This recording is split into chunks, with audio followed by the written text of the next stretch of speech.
Ginapa-Monitor ni Iloilo Governor Arthur Defensor Jr. ang mga ginapahayag delayed nga road construction sa probinsya sang Iloilo. Sunusan natong nagmando na ini sa Provincial Engineering Office kon POE nga i-consolidate kag syakyaron ang tanan nga ongoing roadworks.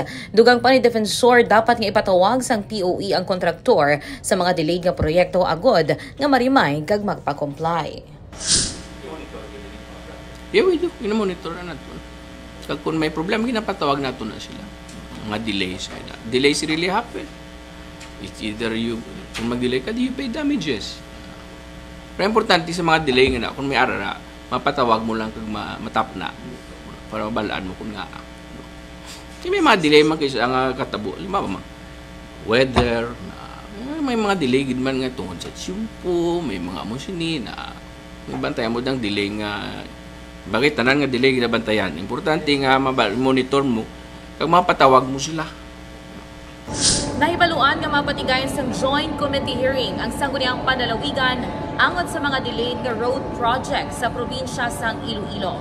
Inisi ka K5 Alex Escalante para sa Kampiyon nga Balita, Serbisyo Publiko kag Kalingawan sa Iloilo. K5 News FM.